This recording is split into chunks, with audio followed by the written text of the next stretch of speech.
The Ferrari 355 is among the best cars in the world. A poem in steel, a thing of beauty, a joy forever. Outrageously quick, and probably one of the finest cars ever to come out of Italy. But there is another Italian car that's as bewitching and intoxicating to drive. Another Italian car that chatters to you in the same animated way. But it's a car that, with the right road and the right driver, can pull this 355's panties down. And it costs a tenth of the price. The Lancia Integrale isn't just an automotive gigolo, a rally champion and a card-carrying classic. It's got the road manners and performance to shame a supercar. And you can buy a decent one for £7 grand.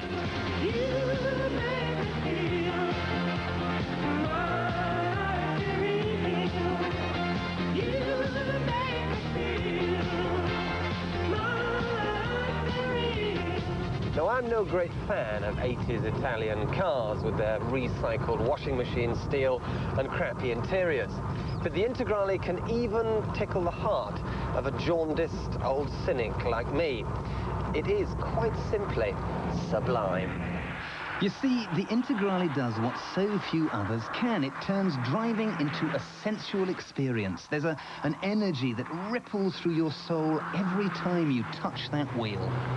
What you get is tarmac-sucking grip from the four-wheel drive, madcap acceleration, delightfully communicative steering, and a very, very large helping of badass attitude.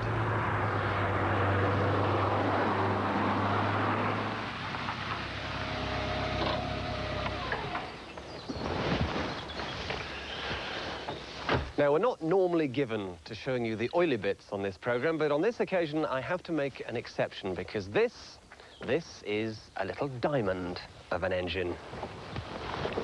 An apparently modest 2-litre 4-cylinder, but there's a turbocharger, intercooler, 16 valves, counter-rotating balancing shafts and fuel injection, producing anything between 185 and 215 horses. You can even gently tweak them to develop 250. And when Lancia decided to take their Banshee rallying, it absolutely decimated the opposition.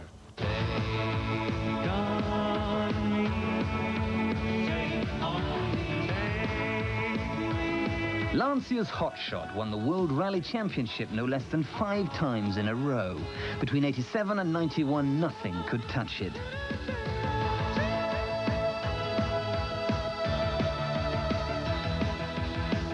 And what Lancia learnt on the rough stuff paid off on the road. The Integrale is such a great road car because it was always such a great rally car. This sort of handling, poise and balance doesn't come from customer clinics. When I first saw one, it was in the forest during an RSE rally, and as soon as I saw it, I knew I had to have a car like it. I was a little unsure whether my wife would take to left-hand drive. She took it out for a drive. And that was it. Had to buy it. Besotted. It took me 8 years to raise the finance. I've had 4 since, and I can't think of a much more suitable car for the area I live in, rural North Yorkshire. And now we've gone on to the 16-valve Evolution, which is wonderful. It's so nice to have men look at the car and think, and it's a woman driving. Wonderful.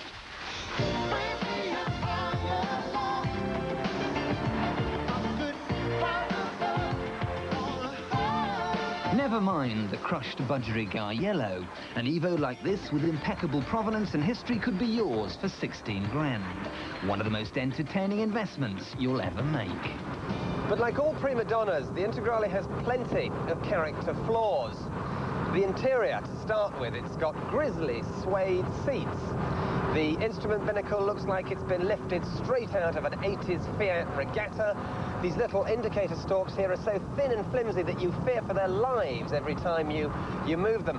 And you think that the person who designed this has deliberately made you feel uncomfortable because the driving position is ape-like, the ride is like a washboard, the car exhausts you when you drive it hard, but you can forgive it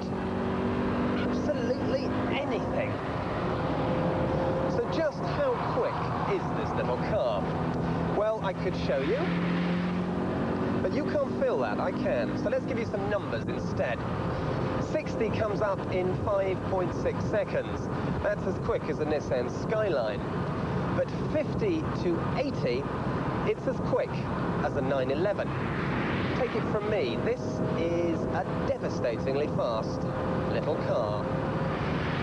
And the Evolution is the one to have. It may look a lot like a bungalow in a posing couch with all its bulges and muscles, but if you buy a good one, you won't lose money. And therein lies the problem. Finding a good Integrale is as easy as scooping air into a heap.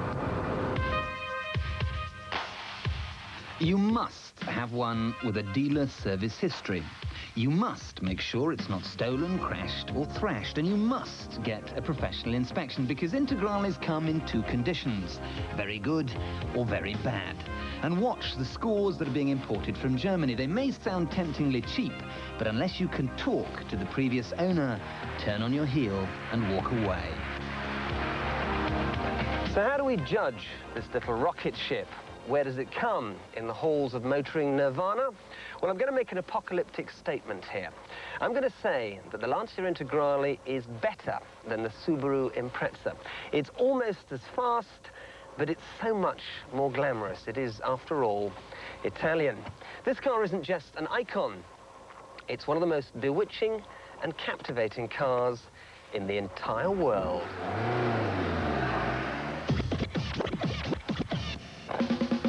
Appliances.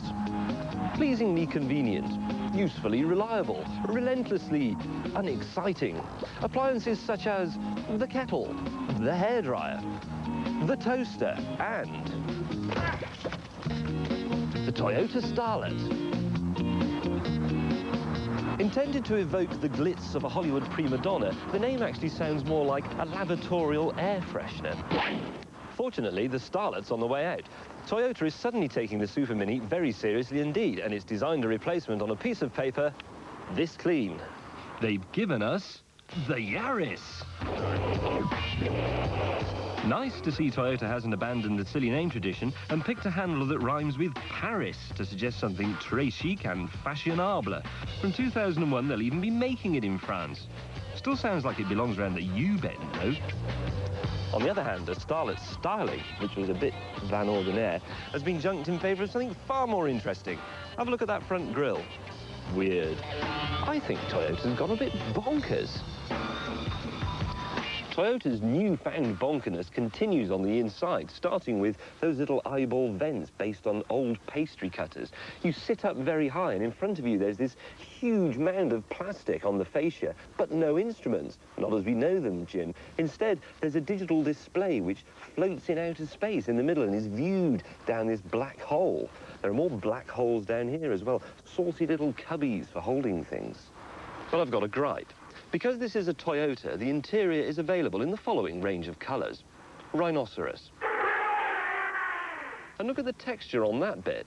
Continuing the rhinoceros theme, that's been modelled on its bottom. The Yaris has a clever sliding rear seat. Enjoy limousine-sized legroom and a tiny boot, or no legs and room for your bags. So, plenty of Japanese TLC lavished on the styling. But what about the oily bits?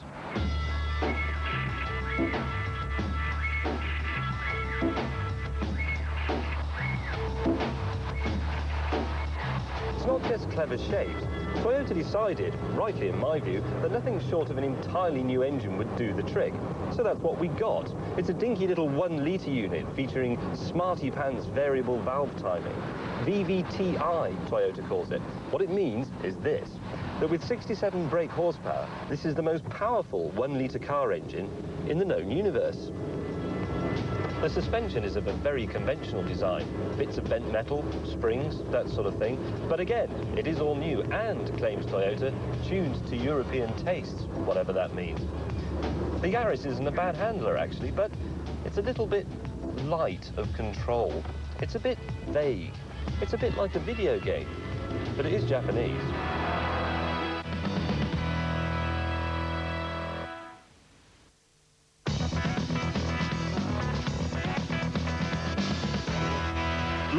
buy super minis and with their own money, so they are vital to many manufacturers. So no matter how good the Yaris is, it's how it fares against its rivals that really matters. Over to you, Julia. First up, the Punto. All right, it may be getting a bit old, but it's still got a good set of lungs on it, and it's never been beaten for interior cabin space. You could swing a brace of cats in here, and you could fit a family of lion cubs in the boot as well.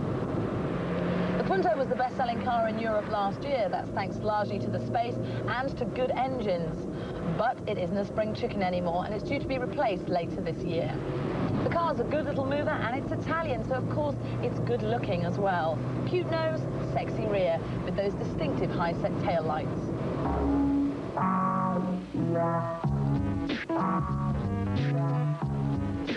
The Ford Fiesta, the car that is everywhere, like geography. It's essentially an old design and not over-blessed with space on the inside, but a comprehensive facelift in 1995 turned the Fiesta from a hopeless, plodding shopping trolley into one of the most entertaining hatchbacks you can buy. This one is fitted with an excellent 1.25-litre engine jointly developed with Yamaha. It's fizzy and it's fun. Trouble is, Fiestas with this engine start at about $9.5 grand. If you want to pay less, you get a wheezy old 1.3, not that distantly related to the one in your grandma's Ford Anglia. You get a modern engine as standard on all Yarises.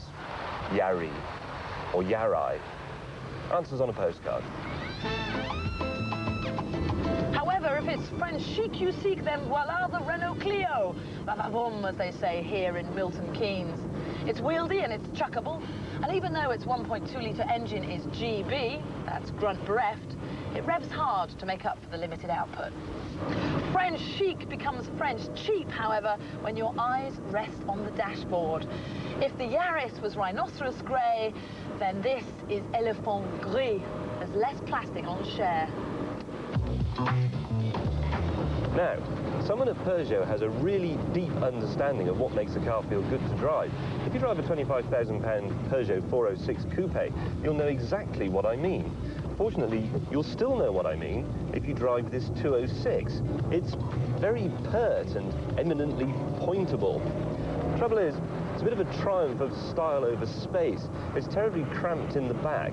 And something else I don't really like is the gear stick.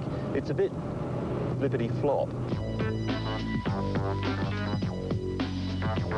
Right, let's be sensible. Next to those flamboyant and flighty little French numbers, the VW Polo comes across as po-faced and German. This is the 1-litre L, and it has 50 brake horsepower, which makes it rather slow. And you have to remember that the Yaris, same size engine, remember, can rustle up 67 steaming, stamping and snorting nags to put at your disposal. But let's consider the real cost. Now, the Polo is a very solidly made, classy piece of kit, and this is reflected in superb residual values. Buy the Polo and, rather like the Germans, you'll be laughing all the way to the Bundesbank. But in this car, do remember to leave plenty of time for your journey. So in the world of the super minis, the Yaris has got to beat the 206 in the style stakes, the Polo for pure fiscal sense, the Fiesta in the engine department, the Punto in the space race, and the Clio's certain, well, je ne sais quoi. Well, whatever that is, the Yaris hasn't got it. But it does have quite a bit going for it. It's got a great engine. It's actually quite nice to drive. It's got some really good touches. That instrument binnacle, these handy cubby holes for all Julia's handbags and makeup and things. The interior space is quite useful. It's sensible. It's practical. So are shoe trees. If there's one thing the Yaris isn't, it's sexy. So I'd have the Clio. Size matters, but only if you've got a small one. And the pert little Pug was my favourite, but nice try, Toyota. And she's right. The 206 is a little burster. But the car we tested cost £9,000. And where I come from, that buys you an awful lot of second-hand motor. Which is why, in this series, we're going to be charting the progress of a group of punters who want to get the biggest bang for their bucks from the used market. And to kick off with, we've got a bloke who thought £8,000 wouldn't buy a much second-hand car at all. By the time we'd finished with him, he couldn't believe his luck.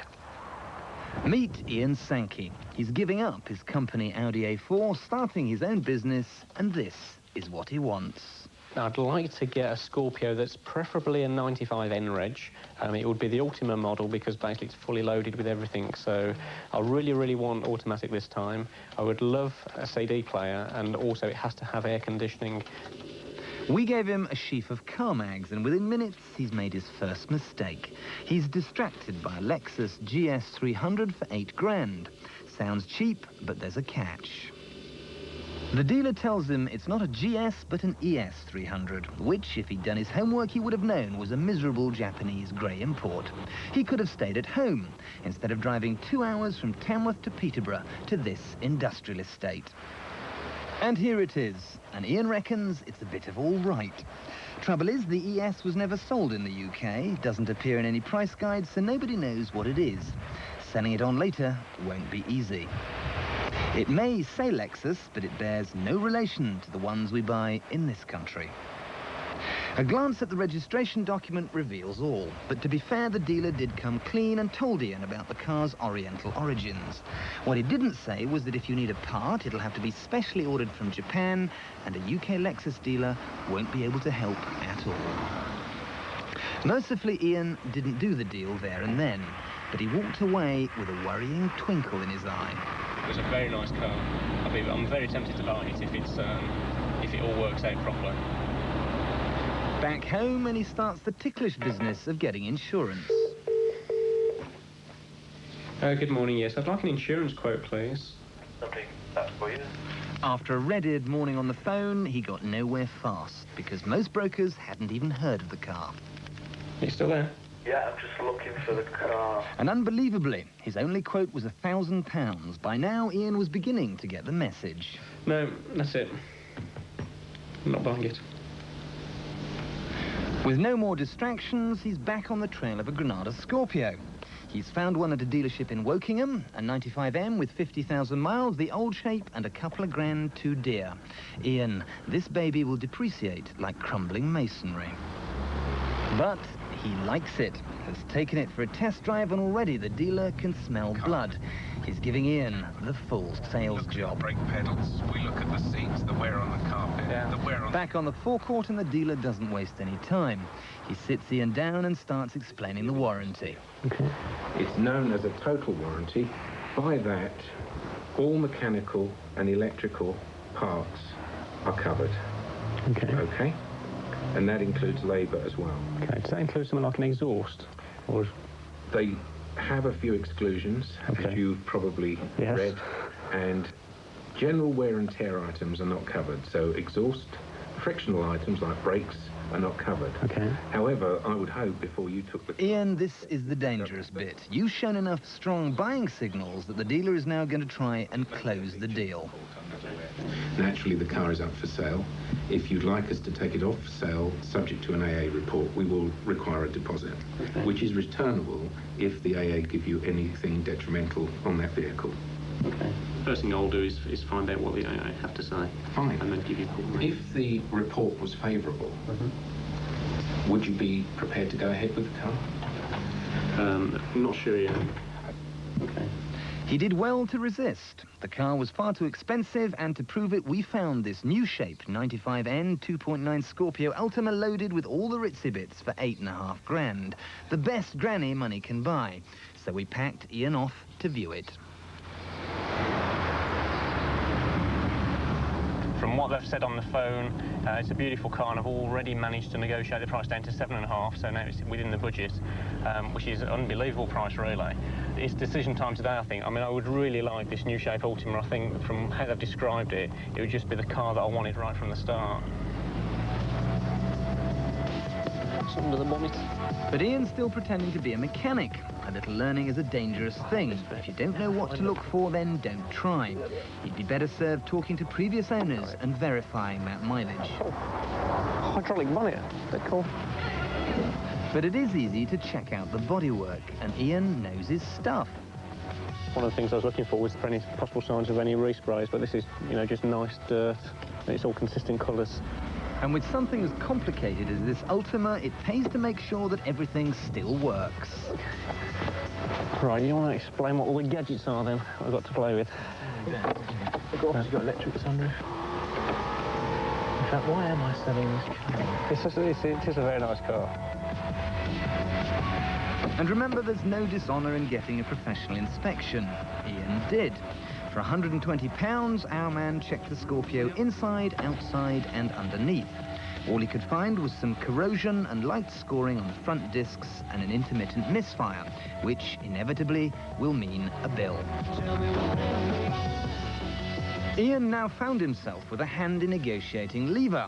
Time to battle that price down. Following the AA inspection, though, there's a serious misfire going on, and there's a fair bit of work that needs to be done on the brakes, about £500 worth to put it right. Right. What can you do for me? You'd like me to make an offer, I presume? Yes. Okay. 50-50? £7 grand and not a penny more. Yeah, I think that'd be fair. So 7,250 on the car. Okay. Okay, perfect. Lovely. Thank you. Thanks. Oh, Ian. Still, well done. You bought yourself a motor at trade money. And we'll be chasing more bargains later in the series.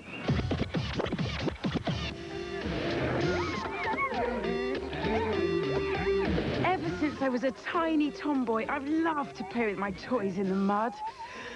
Well, most of them anyway. See you later, Ted. And now that I've grown up, my toys have too. This is the Peugeot 306 Rallye, a seriously grown-up plaything, so long as you ignore the cheesy transfers down the side. It's based on the 306 GTI 6 and shares the same stiffened suspension, 6-speed gearbox and lovely 2-litre 167 brake horsepower engine. What it doesn't have is electric windows, mirrors, air conditioning or a CD player, but Peugeot have given you something else to listen to. Rev this hairy-chested, big-lunged engine past 4,000 RPM and it makes a gorgeous, throaty, raspy noise that all cars should have. Music to my ears. All this can be yours for a whisker under £16,000, which is about £2,500 cheaper than the kit-laden GTI 6. But who needs luxury when you have this? Pity about those stripes, though. Surprise, surprise, this isn't a rally car. The words Peugeot and rally aren't normally heard of in the same sentence, so the tag Rallye with the very fresh E on the end is a little misleading. But in true competition style, it's been stripped out to a certain extent, lopping 16 kilograms from the weight of the GTI 6.